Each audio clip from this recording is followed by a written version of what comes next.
Hello, you are welcome.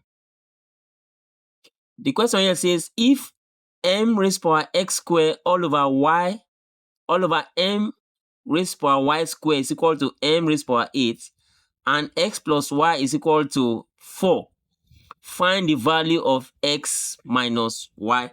Now, for us to solve this, let's apply the law of indices that says that when you have the same basis, don't forget that this base is m and this base is also m.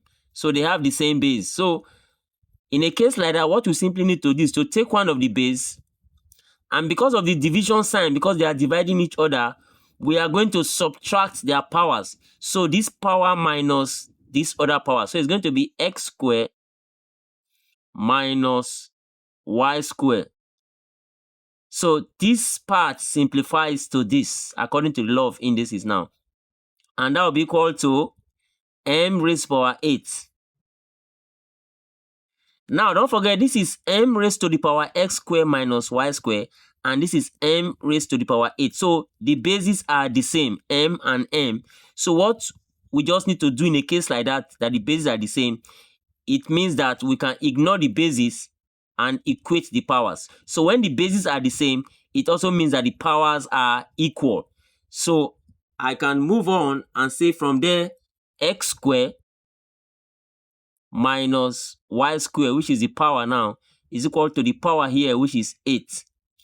Now, there's this factor method when you have x square. Okay, let me use a for example. If you have a square minus b square, for example, you have a situation like this. To factor this, you simply say a plus b, you put it in a bracket, and then you also say a minus b. So this is how to factor difference of two square. When you have one term square minus another term squared, you just factor it by simply opening up brackets, adding the terms together, and then also subtracting the terms together.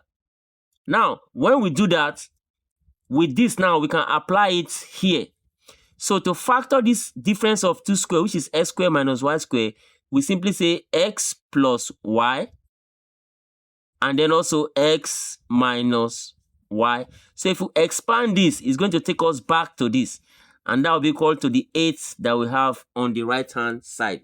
Now that we have factored that, what we can do next is to recall what the question gave to us. In the question, we are told the value of x plus y. Let's see that again. You can see it here. We are told that and x plus y is 4. So the value of x plus y is 4. So we can now go back there and substitute 4 for the value of x plus y. So in place of this x plus y, I can simply write 4 and then multiply by x minus y is equal to 8. So the next thing to do now, because I'm looking for x minus y, the next thing to do is to divide both sides by 4. Divide both sides by 4. So this 4 we cancel 4. And then I'm left with x minus y, which is on this side, is equal to 8 divided by 4 will give us 2 as the final answer. So the value of x minus y is equal to 2. And that is what the question asks us to find. As you can see from the question, we have to find the value of x minus y. And that is exactly equal to 2. Hope you enjoyed this video. Please don't forget to subscribe to this channel for more videos like this. Thank you for watching, and I'll see you in my next video.